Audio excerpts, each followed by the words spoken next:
প্রিয় পঞ্চম শ্রেণীর শিক্ষার্থীরা সবাই কেমন আছো? আশা করি সবাই ভালো আছো, সুস্থ আছো, নিরাপদে আছো। তোমাদেরকে ধর্মরাজিক উচ্চ বিদ্যালয়ের অনলাইন ক্লাসে স্বাগতম জানাচ্ছি আমি সুজয় বড়ুয়া।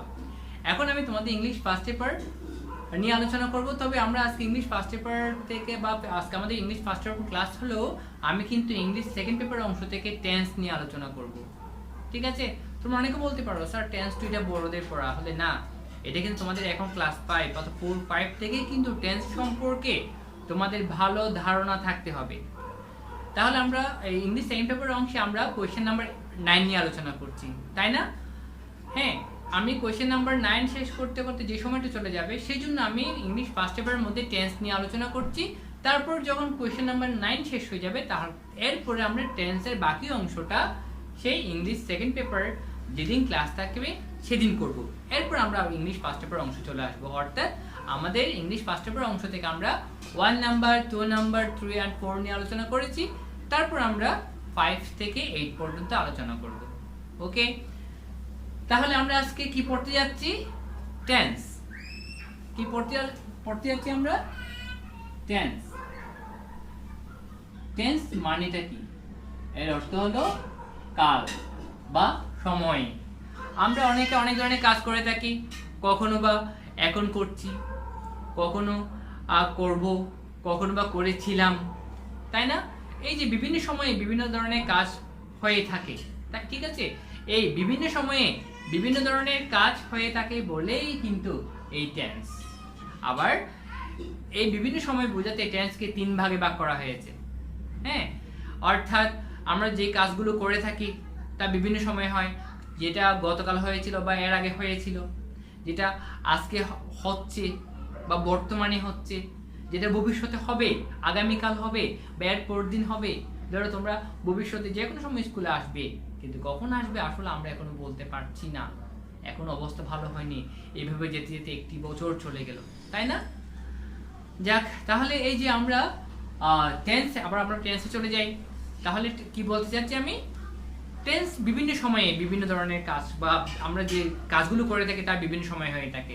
যদি বর্তমানে যে সেই কাজটি সম্পন্ন হয়ে থাকে সেটাকে আমরা বলি প্রেজেন্ট টেন্স, বাংলায় বলি বর্তমান কাল। আবার অতীতকালে যে ঘটনা ঘটেছিল সেটা হচ্ছে পাস্ট টেন্স, অর্থাৎ অতীতকাল।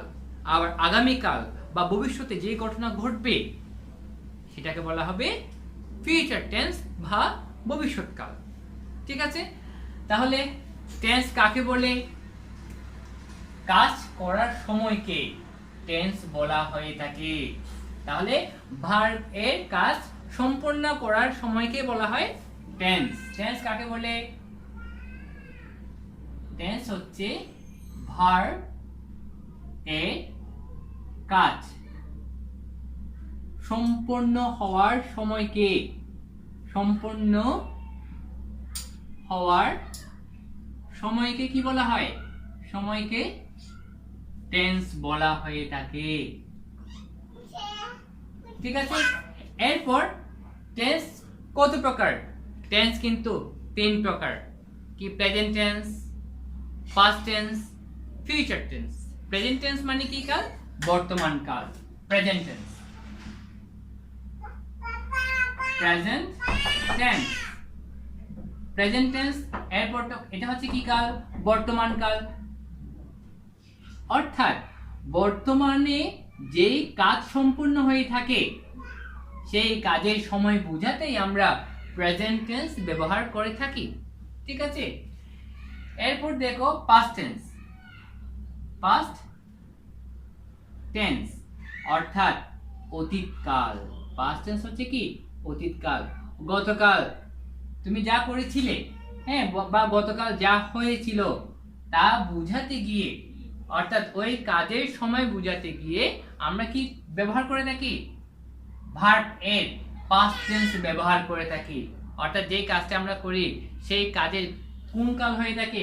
অতীতকাল হয়ে থাকে। এরপর future tense. Future tense,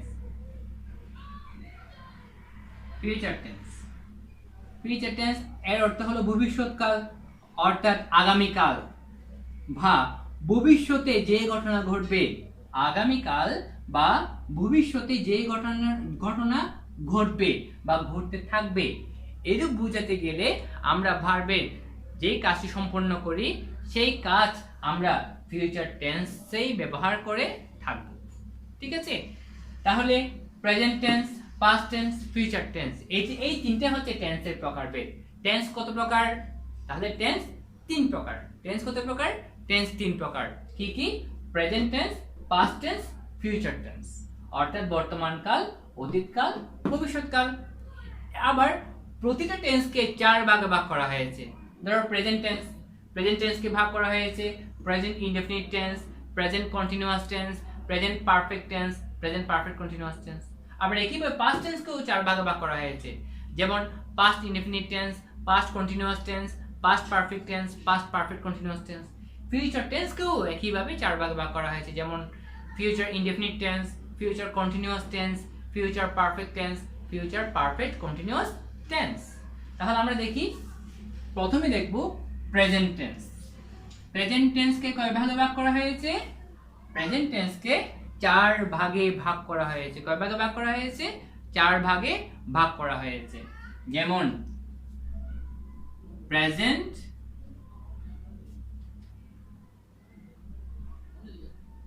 indefinite tense, present indefinite tense। তারপর 2 নাম্বার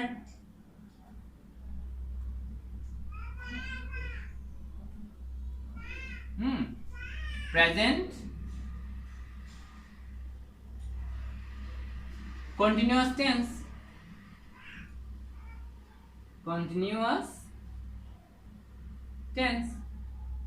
এরপর হলো 3 number present perfect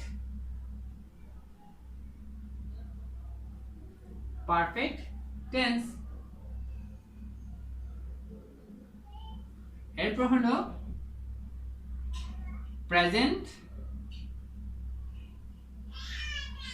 perfect continuous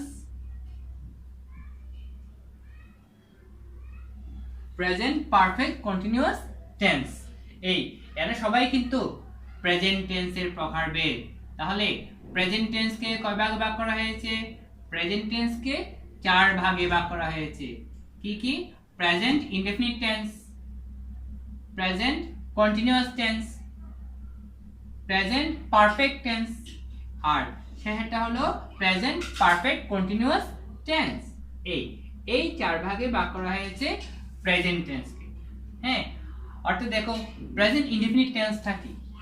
present indefinite tense হচ্ছে আমরা সাধারণত যা করি, আমরা ভাত খাই, আমরা স্কুলে যাই, হ্যাঁ, অর্থাৎ আবার সূর্য পূর্ব দিকে উঠে পশ্চিম দিকে অস্ত যায়, হ্যাঁ, পৃথিবী সূর্যের চারদিকে ঘুরে, এগুলো সবই কিন্তু প্রেজেন্ট ইনডেফিনিট টেন্স। অর্থাৎ যে কাজগুলো আমরা বর্তমানে করে থাকি, আবার যে কাজগুলো করতে আমরা অভ্যস্ত, আবার যে কাজগুলো চিরকাল হয়ে থাকবে, এই ধরনের কাজগুলোকে আমরা প্রেজেন্ট ইনডেফিনিট টেন্সের মাধ্যমে করে থাকি। অর্থাৎ এই প্রেজেন্ট ইনডেফিনিট টেন্সের একটা গঠন রীতি আছে, কিন্তু একটা প্রেজেন্ট ইনডেফিনিট টেন্স লেখার একটা নিয়ম আছে। সেই নিয়মেই আমরা এই ধরনের সেন্টেন্সগুলো লিখে থাকি। অর্থাৎ যে ধরনের ঘটনাগুলো বর্তমানে হয়, আমরা করতে অভ্যস্ত, অথবা চিরকাল চলতে থাকবে বা চিরন্তন সত্য, এই ধরনের ঘটনাগুলোকে আমরা প্রেজেন্ট ইনডেফিনিট টেন্সে লিখে থাকি। এরপর present continuous tense. Present continuous tense কাকে বলে? প্রেজেন্ট কন্টিনিউয়াস টেন্স হচ্ছে সেই ধরনের সেন্টেন্সকে আমরা প্রেজেন্ট কন্টিনিউয়াস টেন্সে লিখে থাকি। ধর এখন আমরা কি করছি? এখন আমরা পড়ছি। এই যে বর্তমানে যেটা হচ্ছে, বর্তমানে যেটা চলছে, এই ধরনের ঘটনাগুলোই কিন্তু প্রেজেন্ট কন্টিনিউয়াস টেন্সে হয়। আমরা পড়ছি, আমরা খাচ্ছি। ধর আমি খাচ্ছি, সাপোজ, হ্যাঁ, আমি খাচ্ছি, আমি এখন খাচ্ছি, এখন যেটা করছি, বর্তমানে আমি যেটা করে যাচ্ছি, সেই ধরনের ঘটনাগুলো বোঝাতে আমরা ভার্ব এর প্রেজেন্ট কন্টিনিউয়াস টেন্স করে থাকি।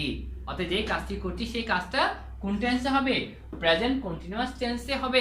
আবার এই প্রেজেন্ট কন্টিনিউয়াস টেন্সের গঠন রীতিও কিন্তু ভিন্ন ভিন্ন। হ্যাঁ, তারপর প্রেজেন্ট পারফেক্ট টেন্স।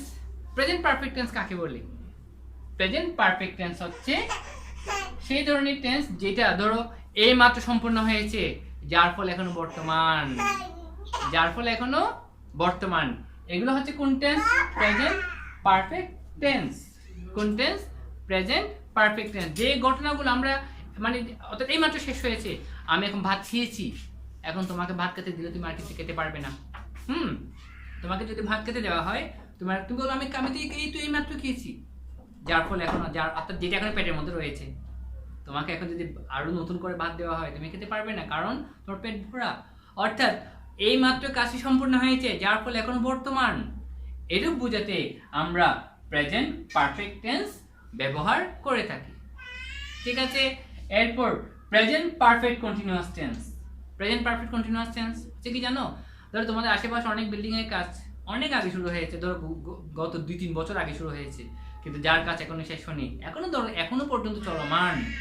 অর্থাৎ যে কাজ অনেক আগে শুরু হয়েছে এখনো শেষ হয়নি, এরূপ বোঝাতে আমরা প্রেজেন্ট পারফেক্ট কন্টিনিউয়াস টেন্স ব্যবহার করে থাকি।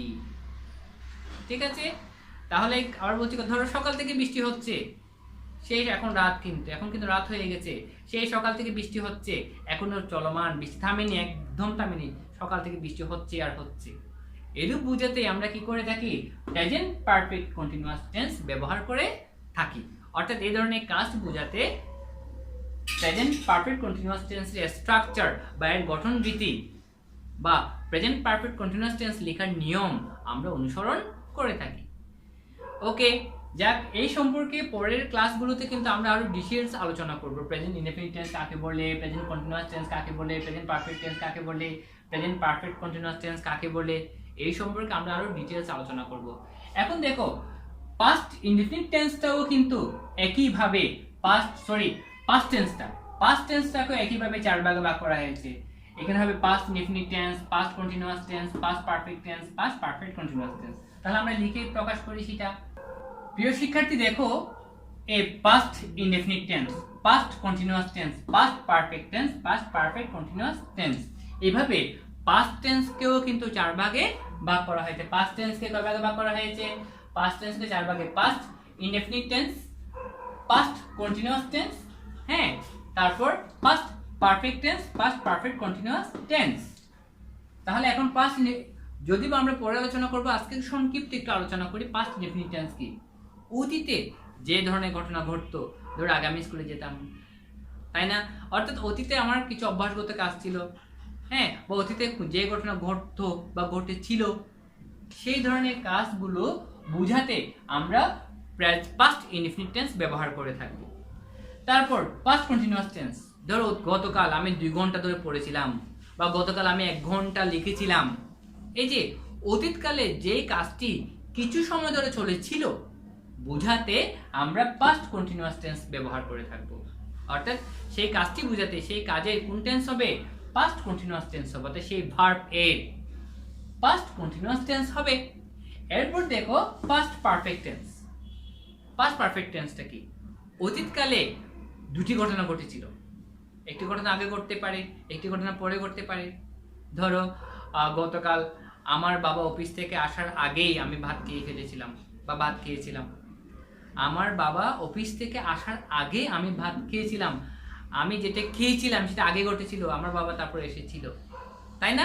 তাহলে অতীতকালে যে ঘটনাটি আগে ঘটেছিল, আমার খাওয়াটা, সেটাই আমি কোন টেন্সে লিখবো? পাস্ট পারফেক্ট টেন্সে লিখবো। আবার যেটা আমার বাবা এসেছিল, এটাও একটা ঘটনা, এই ঘটনাকে আমি পাস্ট ইনডেফিনিট টেন্সে লিখবো। তাহলে পাস্ট পারফেক্ট টেন্স লেখার সময় কিন্তু আমাকে লক্ষ্য রাখতে হবে, এখানে অতীতকালে 2টা ঘটনা ঘটবে। যেই ঘটনাটি আগে ঘটেছিল, সেই ঘটনা আমরা পাস্ট বা সেই ঘটনার কাজ বুঝাতে, সেই ঘটনার কাজ কোন টেন্সে হবে বা সেই ঘটনার ভার্ব কোন টেন্সে হবে? পাস্ট পারফেক্ট টেন্সে হবে। কোন টেন্সে হবে? পাস্ট পারফেক্ট টেন্সে হবে। এবার দেখো পাস্ট পারফেক্ট কন্টিনিউয়াস টেন্সটা কি। পাস্ট পারফেক্ট কন্টিনিউয়াস টেন্স হচ্ছে অতীতকালে যে কাজটি দীর্ঘকাল ধরে চলেছিল। ধরো গতকাল সকাল থেকে সন্ধ্যা পর্যন্ত বৃষ্টি হয়েছিল, বা গতকাল টানা 6 ঘন্টা বৃষ্টি পড়েছিল। এরূপ বুঝাতে আমরা অর্থাৎ অতীতকালে যে কাজটি দীর্ঘ সময় ধরে চলেছিল সেটা বুঝাতে আমরা পাস্ট পারফেক্ট কন্টিনিউয়াস টেন্স ব্যবহার করে থাকবো। আর অতীতকালে যে কাজ কিছু সময় ধরে চলেছিল সেইটা বুঝাতে আমরা ভার্ব এর পাস্ট কন্টিনিউয়াস টেন্স ব্যবহার করে থাকবো। ঠিক আছে, এই হচ্ছে আমাদের পাস্ট টেন্স। প্রিয় শিক্ষার্থীরা, এবার আমরা দেখব ফিউচার টেন্স। একইভাবে ফিউচার টেন্সকেও কয় ভাগে ভাগ করা হয়েছে? ফিউচার টেন্সকেও 4 ভাগে ভাগ করা হয়েছে। যেমন future indefinite tense, future continuous tense, future perfect tense, future perfect continuous tense. দেখো তাহলে তুমি যদি প্রেজেন্ট টেন্সটা বা প্রেজেন্ট টেন্সের প্রকারভেদ যদি একটু ভালো করে শিখো তাহলে কিন্তু বাকিগুলো তোমাকে শিখতে হচ্ছে না। তুমি এমনিতেই তোমার দেখো প্রেজেন্ট ইনডেফিনিট টেন্স শিখেছো, প্রেজেন্ট কন্টিনিউয়াস টেন্স শিখেছো, প্রেজেন্ট পারফেক্ট টেন্স শিখেছো, প্রেজেন্ট পারফেক্ট কন্টিনিউয়াস টেন্স শিখেছো। তাহলে তার পাশাপাশি পাস্ট টেন্স শেখা হয়ে গেল, past indefinite tense, past continuous tense, past perfect tense, past perfect continuous tense. এরপর শেখা হয়ে গেল future indefinite tense, future continuous tense, future perfect tense, future perfect continuous tense. ঠিক আছে, তাই না? এভাবেই কিন্তু সহজভাবে তোমাদের টেন্সের প্রকারভেদ সম্পর্কে ভালো ধারণা নিয়ে নিতে হবে। তাহলে এখন দেখো ফিউচার ইনডেফিনিট টেন্সটা কি। আমি আবার বলছি কথাটা, আমরা পরে যখন গঠনরীতি বা একটা টেন্স কিভাবে লিখতে হয়, একটা সেন্টেন্স কিভাবে লিখতে হয় সেই সম্পর্কে যখন আমরা আলোচনা করব তখন কিন্তু আমরা এই future indefinite tense, future continuous tense, future perfect tense, future perfect continuous tense সম্পর্কে আরো ব্যাপকভাবে জানতে পারবো। ঠিক আছে, তা আজকে আমি সংক্ষিপ্ত আলোচনা করছি ফিউচার ইনডেফিনিট টেন্সটা কি। ফিউচার ইনডেফিনিট টেন্স হচ্ছে ভবিষ্যতে যে ঘটনাটি ঘটবে। আমি আগামীকাল স্কুলে যাব, আমি আগামীকাল মামার বাড়ি বেড়াতে যাব, আগামীকাল আমার বাবা ঢাকা থেকে বেড়াতে আসবে, বা আমার চাচা ঢাকা থেকে বেড়াতে আসবে, বা আগামীকাল আমার বাবা আসবে। এই যে ভবিষ্যতে যে ঘটনা ঘটবে এই ধরনের ঘটনা বোঝাতে আমরা প্রেজেন্ট ইনডেফিনিট টেন্স ব্যবহার করে থাকব। অর্থাৎ সেই ক্ষেত্রে ভার্ব হবে কোন টেন্সে? ভার্ব হবে ফিউচার ইনডেফিনিট, আমি ভুল বলছি, ভার্ব হবে ফিউচার ইনডেফিনিট টেন্সে হবে। ঠিক আছে, এরপর ফিউচার কন্টিনিউয়াস টেন্স। ধরো আগামীকাল তুমি এই বইটি পড়তে থাকবে, অর্থাৎ কোনো একটি কাজ কিছু সময় ধরে চলবে বুঝালে আগামীকাল আমি 1 ঘন্টা ধরে পড়বো। যেই কাজটি ভবিষ্যতে কিছু সময় ধরে চলবে বুঝাবে সেই ধরনের কাজের ক্ষেত্রে ভার্ব কোন টেন্সে হবে? ভার্ব হবে ফিউচার কন্টিনিউয়াস টেন্সে। অর্থাৎ কাজটি আমরা কোন টেন্সে লিখে থাকবো? কাজটি আমরা ফিউচার কন্টিনিউয়াস টেন্সে লিখে থাকবো। তাহলে ভবিষ্যতে কোনো কাজ যদি কিছু সময় ধরে চলবে বোঝায় তবে সেই ক্ষেত্রে ভার্ব কোন টেন্সে হবে? ফিউচার কন্টিনিউয়াস টেন্সে হবে। এরপর দেখো ফিউচার পারফেক্ট টেন্স। ভবিষ্যতে একটি নির্দিষ্ট সময়ের মধ্যে, ধরো আগামীকাল 5টার মধ্যে আমি বইটি শেষ করব, আগামীকাল 5টার মধ্যে আমি 1.2 প্রত্যেকটা অঙ্ক শেষ করব। এই যে ভবিষ্যতে একটি নির্দিষ্ট সময়ের মধ্যে কোনো একটি কাজ শেষ হবে বুঝাবে সেই ধরনের ভার্ব হবে ফিউচার পারফেক্ট টেন্সে। কোন টেন্সে হবে? ফিউচার পারফেক্ট টেন্সে। আবার ভবিষ্যতে কোনো কাজ যদি দীর্ঘকাল ধরে চলবে বোঝায়, ধরো আগামীকাল আমি 5 ঘন্টা ধরে পড়বো, আগামীকাল আমি 1 ঘন্টা গণিত করব, 1 ঘন্টা ইংরেজি পড়বো, 1 ঘন্টা বাংলা পড়বো, 1 ঘন্টা বাংলাদেশ বিশ্ব পরিচয় পড়বো, 1 ঘন্টা বিজ্ঞান পড়বো, আমি মোট 5 ঘন্টা ধরে পড়তে থাকবো। এই ধরনের বোঝাতে ভার্ব এর ফিউচার পারফেক্ট কন্টিনিউয়াস টেন্স হয়। অর্থাৎ আমি বলতে চাচ্ছি ভবিষ্যতে যে কাজটি দীর্ঘকাল ধরে চলতে থাকবে বুঝাবে সেই ধরনের কাজ বা সেই ধরনের ভার্ব কোন টেন্সে লিখতে হবে? ফিউচার পারফেক্ট কন্টিনিউয়াস টেন্সে লিখতে হবে। প্রিয় শিক্ষার্থী, আজ আমরা কিন্তু এতটুকুই আলোচনা করব। আশা করি তোমরা আলোচনাটা বুঝতে পেরেছো। তাহলে আমরা প্রথমে কি পড়েছিলাম? টেন্স কাকে বলে? ভার্বের কাজ সম্পূর্ণ হওয়ার সময়কেই টেন্স বলা হয়। আবার টেন্স কত প্রকার? 3 প্রকার: present indefinite tense, present continuous tense, present perfect tense. আবার প্রত্যেকটা টেন্সকে 4 ভাগে ভাগ করা হয়েছে: present indefinite tense, present continuous tense, present perfect tense, present perfect continuous tense. তুমি যখন প্রেজেন্ট টেন্সটা ভালো করে শিখে নিবে তাহলে এরপরের টেন্সগুলো আর তোমাকে গুরুত্ব সহকারে শিখতে হবে না, আপনি তোমার শেখা হয়ে যাবে। তুমি যখন present indefinite tense, present continuous tense, present perfect tense, present perfect continuous tense শিখবে দেখবে তোমাকে পাস্ট ইনডিফিনিট টেন্স শেখা হয়ে গেল, past continuous tense, past perfect tense, past perfect continuous tense শেখা হয়ে যাবে। পাশাপাশি ফিউচার টেন্সটাও শেখা হয়ে যাবে। ফিউচার টেন্সও কত প্রকার? 4 প্রকার। Future indefinite tense, future continuous tense, future perfect tense, future perfect continuous tense. ঠিক আছে, এইভাবেই কিন্তু টেন্স সম্পর্কে তোমার ভালো ধারণা থাকতে হবে। আরও অনেক আলোচনা আছে টেন্স সম্পর্কে, যেগুলো আমরা পরবর্তী ক্লাসে দিব। ঠিক আছে, হ্যাঁ প্রিয় শিক্ষার্থীরা, তাহলে আজ এতটুকু। সবাই ভালো থাকবে, সুস্থ থাকবে, আর বাসায় বসে পড়ে নিবে। তোমাদের এখন তোমরা বড় হচ্ছ, তোমরা বাসায় তোমার মাকে সাহায্য করবে, ছোটো ছোটো কাজ করে তোমার মাকে সাহায্য করবে, কাপড় গুছিয়ে রাখবে, নিজের কাপড় নিজে ধোয়ার চেষ্টা করবে। ঠিক আছে, সবাই ভালো থাকিও, নিরাপদে থাকিও।